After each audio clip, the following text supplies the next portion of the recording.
She was 56 years old the spring she was left with nothing but a carpetbag of clothes and a debt she had not made, and the man who put her out was her own son-in-law, Rufus Claypool, who owned the mill and half the notes in the valley and had decided that a widowed mother-in-law with no money was a burden he need not carry. She had exactly $5 sewn into the waist of her dress, the last of everything she had ever saved, and with those $5 she walked to the county clerk's office in Harrow's Bend, Kentucky, and paid the whole sum for the collapsed covered bridge that lay tumbled and rotting across the Sable River where the flood had thrown it 3 years before, a heap of gray timber that every sensible soul agreed was worth less than the nails holding it. They said she had lost her wits along with her home. But sealed deep inside the great main beam of that ruined bridge, waiting patient in the dark where no flood and no thief had thought to look, was a thing that would not only lift her out of her poverty but give a whole forgotten town back its faith and its future. Settle in, and let us tell you the story of Verna Ashcombe. If you are watching tonight from some quiet place the world crossed off its maps long ago, a town where the road washed out and the traffic went another way, tell us in the comments where you are, so that we may carry your name gently with us through the rest of this telling. To understand why a grown woman would spend her last $5 on a pile of broken timber and feel something stir in her chest like hope, you must first understand the girl she had been, long before Harrow's Bend, in a river country farther east where her father was a bridge builder and a millwright, one of those old craftsmen who understood timber the way a doctor understands the body, who could lay his palm against a beam and tell you whether the tree it came from had grown on a north slope or a south one, whether it had been felled in the wet of spring or the dry of winter, whether it would hold a wagon or a whole town's weight across a flooding river. Verna grew up in the smell of fresh-cut oak and hot pitch, following her father from crossing to crossing as he raised the covered bridges that stitched the scattered settlements of that country together, and she learned from him not only the arithmetic of trusses and the honest logic of joinery but a deeper thing, a way of understanding that the strongest structures were the ones built to carry more than they showed, that a good beam kept its true strength hidden inside the grain where the I could not see it.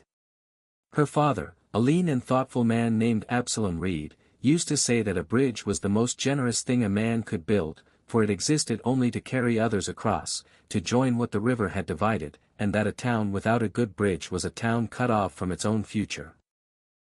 He taught her that the world was careless with such things, quick to let a bridge rot once a newer road was cut, quick to forget who had built the crossings that had made a place possible at all, and he taught her to see the worth in old timber that others called firewood, for well-seasoned wood, he said, only grows truer with the years, and a beam that has stood 50 winters is stronger than the green stick fresh from the mill. This way of seeing settled into Verna so deep and so early that she never afterward could look at a discarded thing, a fallen beam or a shut-up house or a person the town had written off, without feeling the small stubborn question rise in her, what strength is still hidden in here that no one has troubled to find? She married at 20 a good man named Corliss Ashcombe, a joiner and cabinetmaker, and they came west to Kentucky and settled in Harrow's Bend when it was a thriving little river town, a place where the covered bridge across the Sable carried the wagons of 3 counties to the mill and the market, and for many years they were happy in the modest way of people who work with their hands and owe no one. They had one daughter, a bright and gentle girl named Lucy, and Verna raised her with the same lessons Absalom had pressed into her, teaching the child to read the grain of wood and the grain of people both, to look twice at what the world dismissed.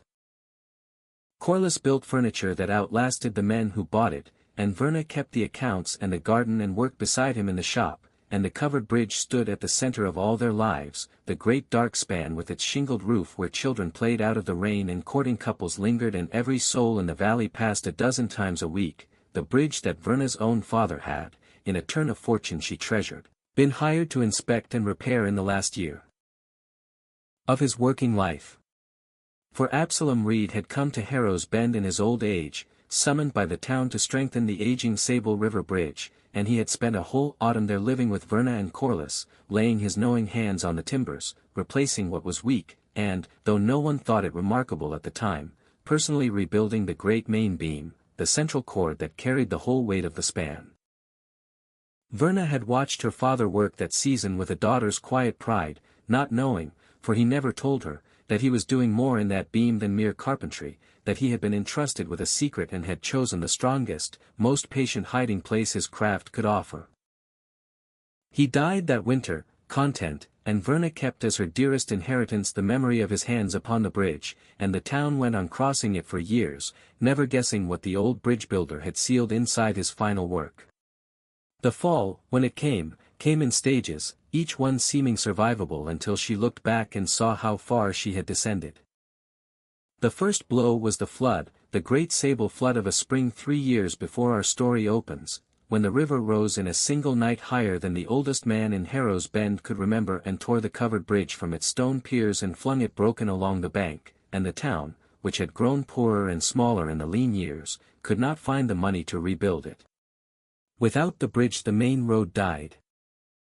The wagons went 20 miles around by the new turnpike, the market dwindled, and Harrow's Bend began the slow strangling death of a town that has been cut off from its own future, exactly as Absalom Reed had once warned. The mill still ran, but it ran now under the hand of Rufus Claypool, who had married Verna's daughter Lucy and who had used the town's misfortune to buy up its debts cheap and tighten his grip on all that remained. The second blow was the loss of Corliss, who took a chill working through a wet winter and never mended, and who died leaving Verna a small shop and a smaller savings and the fierce, sustaining companionship of their daughter. And the third and cruelest blow was Lucy herself, who died of a fever within a year of her father, leaving Verna truly alone in the world save for the son-in-law, Rufus Claypool, a man Verna had never trusted and now found herself wholly at the mercy of. For in the tangle of debts that Corliss's long illness had left, Rufus held the note on the little shop, and where a decent man might have carried his dead wife's mother through her grief, Rufus Claypool did his sums and found that the shop, sold, was worth more to him than the woman was, and he called in the note the same season he buried his wife. He did it, as such men always do, with the appearance of regret and the language of necessity. He came to Verna in her mourning and explained that times were hard, that the note was due, that he could not be expected to keep a shop that turned no profit for the sake of sentiment, and that she would need to give it up and find her own way, for he had a mill to run and could not be carrying dependents.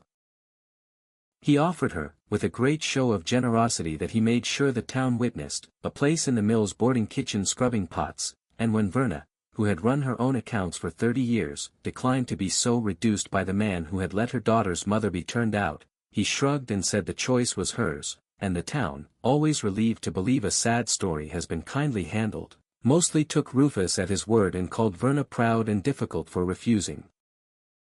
So it was that at 56, having buried a husband and a daughter and lost the shop that was her last foothold in the world, Verna Ashcombe found herself standing in the road of a dying town with a carpetbag of clothes and $5 sewn into the waist of her dress, and no notion at all of what to do next.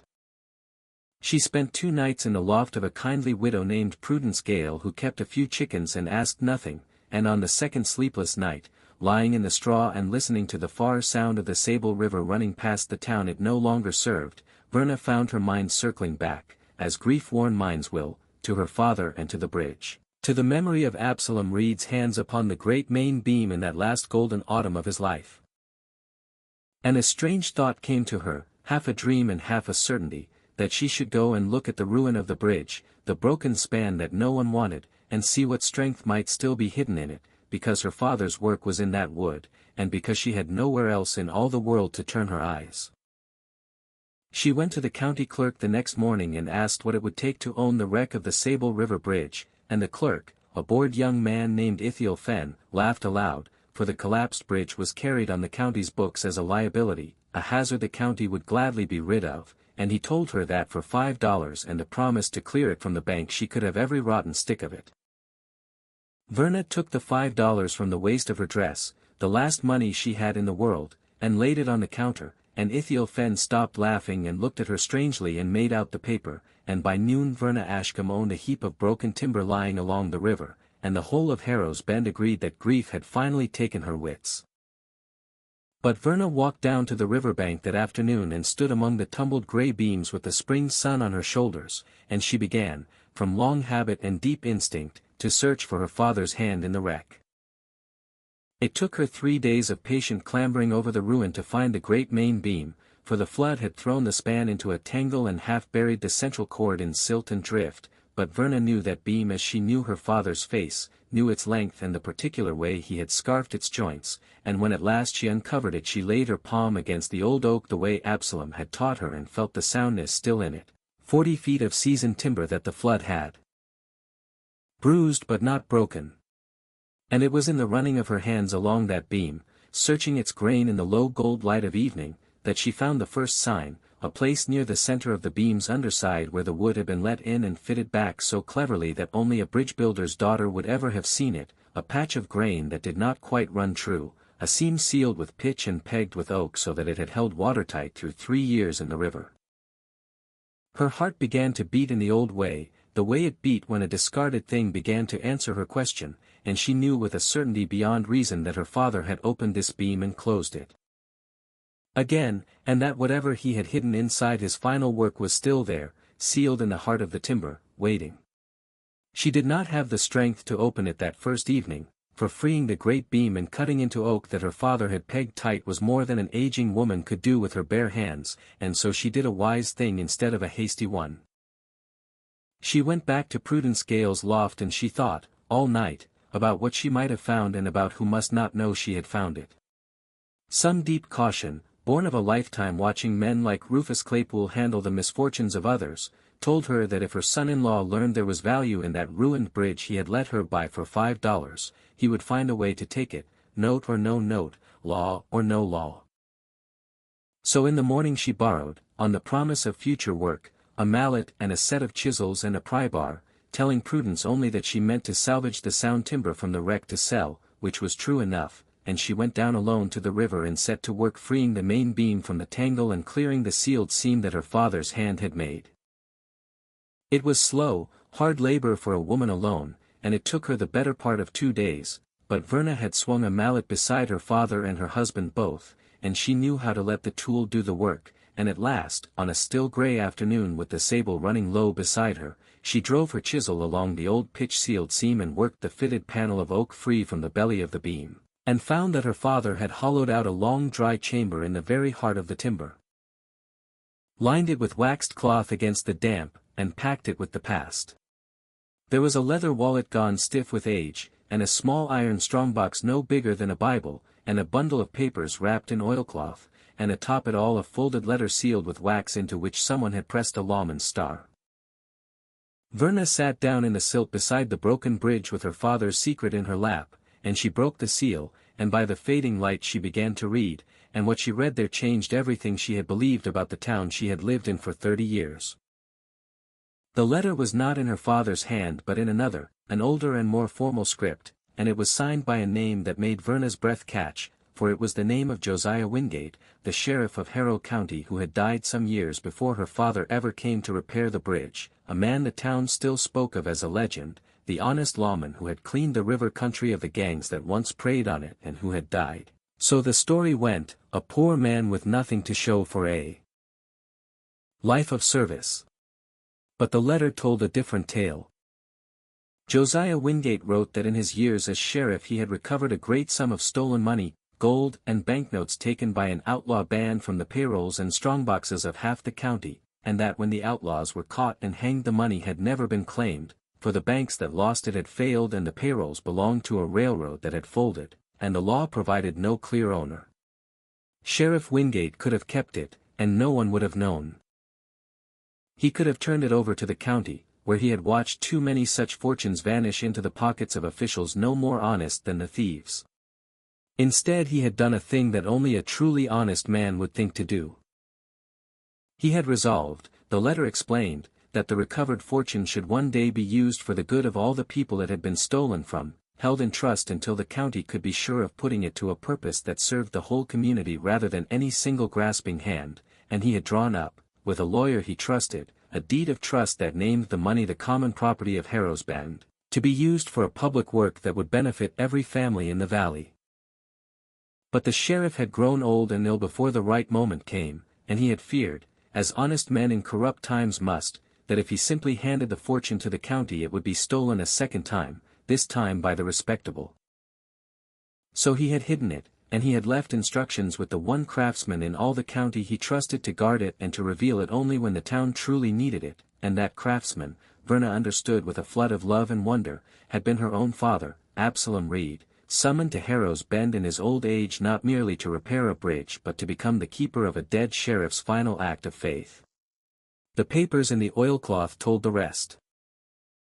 There was the deed of trust itself, drawn and witnessed and bearing the county seal, naming the fortune the common property of the people of Harrow's Bend and specifying that it be used for a public work, and there was a letter from Absalom to Verna herself, written in his familiar hand, which broke her heart and mended it in the same moment. Her father had written that he had chosen the main beam of the bridge as his hiding place because a bridge was the most honest structure he knew, built to carry others across, and because he trusted that the money would keep safe in the heart of the crossing until the day the town had need of it. He had meant to tell Verna the secret before he died, he wrote, but death had come faster than he expected, that last winter, and so he had left it in the wood and trusted to Providence and to his daughter's eyes, believing that if the day of need ever came, it might be Verna herself, who alone knew his hand, who would find what he had hidden.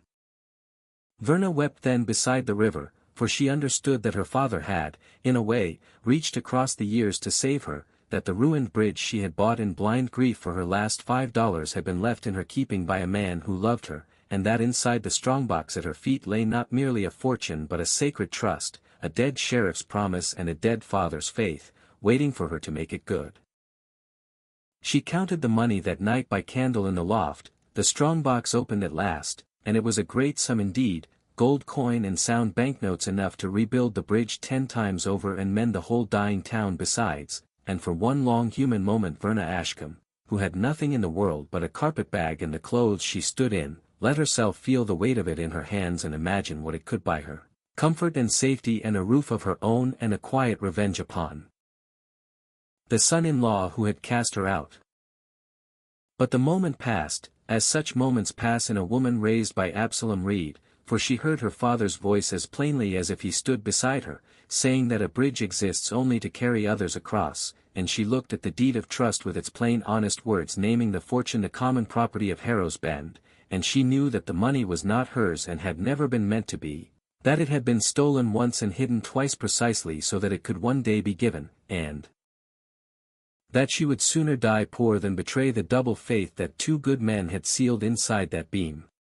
But she also knew that she must be careful, for a fortune has a way of drawing wolves, and the biggest wolf in the valley was Rufus Claypool, who held the county in his debt and would surely try to seize the money the moment he learned of it, deed or no deed, claiming it as treasure trove or as county property or as anything at all that would put the gold in his own hand. So Verna did not run to the town crier with her discovery. She hid the strongbox again, though not in the beam, burying it wrapped in oilcloth beneath the stone floor of Prudence Gale's henhouse where no man would think to dig, and she made 3 fair copies of the deed of trust and the 2 letters, and she hid the copies separately, one sewn into her carpetbag, one buried with the strongbox, and one carried in secret to the only 2 people in Harrow's Bend she trusted entirely, old Prudence herself and the town's aging schoolmaster, a fair-minded man named Elbridge Fauntleroy who had known Sheriff Wingate in his youth and revered his memory. And the original letters and deed she kept upon her person, sewn into her dress where the $5 had been, for she had come to feel that she was now the keeper of the trust as her father had been, and that she would guard it with her life until she could give it to the town in a way that Rufus Claypool could not undo. She knew, too, that she could not simply announce the fortune, for a claim of buried gold from a penniless widow would be laughed at or, worse, would bring the wolves before she was ready, and so she began quietly to lay her foundation. She went to the schoolmaster Fauntleroy and let him read the copies, and she watched the old man weep at the proof that his boyhood hero had been even more honest than the legend, and together they went in secret to the county seat and searched the old records until they found, in a dusty book of deeds from 20 years past, the recording of Sheriff Josiah Wingate's deed of trust, filed and sealed exactly as the letter claimed, forgotten by every living soul but waiting in the county's own ledgers to be verified by any honest clerk. And with that, Verna knew, she held not merely a story but a proof that no man, not even Rufus Claypool, could wave away, for the law itself, in its own dusty books, confirmed that the fortune belonged to the people of Harrow's Bend. It was then, as such things always seem to happen, that Rufus Claypool began to sniff the wind. Word had reached him that his cast-off mother-in-law had spent her last $5 on the ruined bridge and was clambering over the wreck day after day, and where another man might have seen only a madwoman's grief, Rufus, whose mind ran always to the question of where hidden value might lie, grew suspicious that there was some reason for her interest. He rode down to the riverbank one afternoon and found Verna at work among the timbers, and he questioned her with his oily false concern, asking why she troubled herself with such worthless rubbish, and Verna, who had expected him, told him only that she meant to sell the sound oak for salvage to keep body and soul together, and let him ride away half convinced. But Rufus was not a man to leave a suspicion unpursued, and in the days that followed Verna saw his mill hands loitering near the bridge, and one morning she found that someone had been at the wreck in the night, prying at the timbers, and she understood that Rufus had begun to search for whatever it was he believed she had found, and that time had grown short. The pressure mounted quickly, for a greedy man who scents gold does not wait. Rufus went first to the county clerk and tried to have Verna's $5 purchase overturned, arguing that the county had no right to sell a public hazard to a private person, and when that failed he tried to buy the wreck back from her at 10 times the price, and when Verna quietly refused he dropped his mask of concern and let it be known about town that his mother-in-law had gone dangerously mad, that she ought to be committed for her own protection, and that he as her only kin would of course take charge of her affairs, meaning the bridge and whatever she had found in it. Verna saw the trap closing, saw that Rufus meant to have her declared incompetent so that he could seize both the wreck and her person and search at his leisure, and she knew that she could wait no longer, that she must bring the sheriff's trust into the full light of the whole town at once, before Rufus could silence her or steal what 2 honest men had died to protect. She chose the day of the county spring assembly, when the people of Harrow's Bend and the farms around it gathered at the courthouse in the county seat to settle the year's public business, the one day when the circuit judge himself presided and nearly the whole valley was present. She came to it plainly dressed with the sheriff's letters sewn into her waist, and beside her came the schoolmaster Fauntleroy and old Prudence Gale, and when the ordinary business had wound to its close and Rufus Claypool, who sat among the men of standing, was preparing his petition to have his mad mother-in-law taken into his charge, Verna Ashcombe rose from among the ordinary folk at the back and asked the judge's leave to speak on a matter that touched every family in Harrow's Bend. And in the plain quiet voice her father had given her, she told them the whole of it, the flood and the ruined bridge, her father's summons and his final work, and the fortune that Sheriff Josiah Wingate had recovered from the outlaws and left in trust for them all, hidden in the heart of the crossing against the day of the town's need.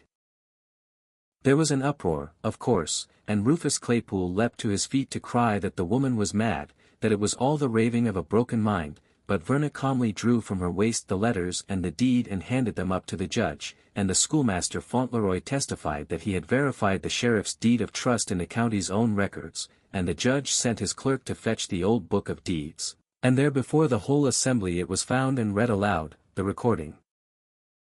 of Josiah Wingate's trust 20 years before, plain and sealed and undeniable, naming the recovered fortune the common property of the people of Harrow's Bend for a public work. And when the strong box itself was brought and opened before the judge, the gold coin and the banknotes spilling their soft gleam into the courthouse light, a great hush fell over the crowd, for they understood that their poorest widow had just handed them a fortune she could have kept in secret, and that the legend of the honest sheriff was true, and truer than they had ever known. Verna asked nothing for herself. When the judge, moved as the whole assembly was moved, asked her what reward she would claim for finding and honestly surrendering so great a sum, she answered that the money was not hers to be rewarded from, that it belonged to the town as 2 honest men had meant it to, and that she asked only one thing, which was that it be used exactly as Sheriff Wingate had written, for a public work that would serve every family in the valley. And she told them what that work must be, for it was the same work her father had built and the flood had destroyed and the town had died for want of. She asked that the fortune be used to rebuild the covered bridge across the Sable, to reopen the road and reunite the town with its own future, and to set aside what remained as a common fund held in trust, so that Harrow's Bend would never again be strangled by any single grasping hand.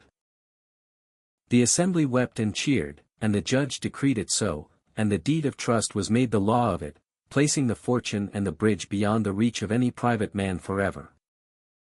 As for Rufus Claypool, he faced the quiet justice that such men earn, for in the light of what Verna had done his own cruelty stood exposed before the whole valley. The man who had cast out his dead wife's mother with $5 and tried to have her locked away shone against the woman who had handed the town a fortune she could have kept. The judge, examining the matter, found that Rufus had gained his hold over the town's debts through practices that would not bear the light, and the county, emboldened now and funded by the sheriff's trust, called in the questionable notes Rufus held and bought back the mill for the common good, and the people who had once tipped their hats to him turned their backs. And within the year Rufus Claypool left Harrow's Bend as poor in friends as he had once been rich in leverage, ruined not by any revenge of Verna's but by the simple contrast between what he was and what she had proven a person could be. And Verna, who had wanted no vengeance, found that she felt no triumph at his fall, only a quiet settling, as of a beam finding at last its true and honest bearing. The bridge was rebuilt that summer and autumn, and the whole town came out to raise it, and by Verna's own request the great new main beam was cut from the soundest of the old timber her father had shaped, so that Absalom Reed's honest work carried the new crossing as it had carried the old, and when the shingled roof was raised and the first wagon rolled across the Sable once more, the road came back to life, and the market with it, and Harrow's Bend, which had been dying, began to live again.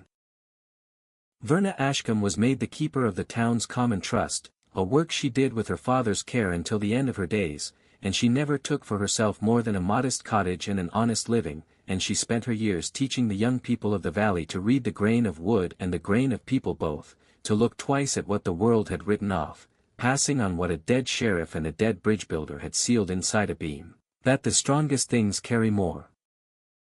than they show, and that patience is only faith that has learned how to wait.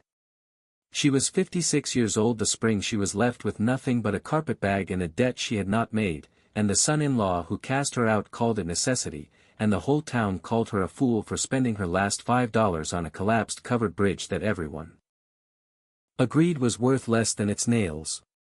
But sealed inside the great main beam of that ruined crossing, waiting patient in the dark, had lain a sheriff's lost fortune and a bridge builder's final faith, and in refusing to keep for herself what two honest men had left in trust, Verna Ashcombe rebuilt the bridge, reopened the road, and gave a forgotten town back its future.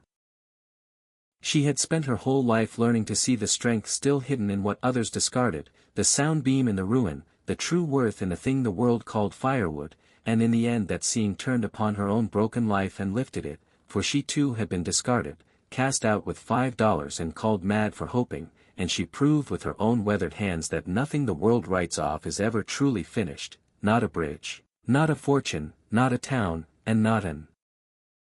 aging widow with her father's eyes.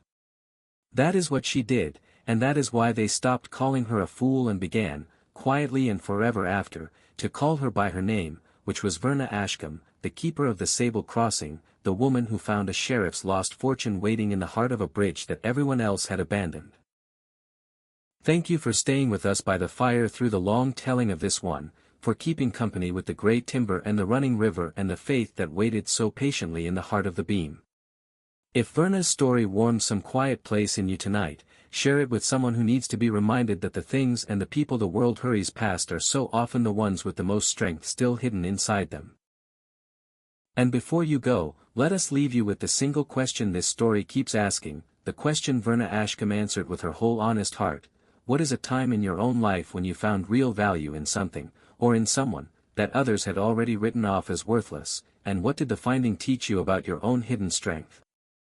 Tell us in the comments below, for we read every one, and we carry your stories with us into the next fire we light. Until next time, stay close.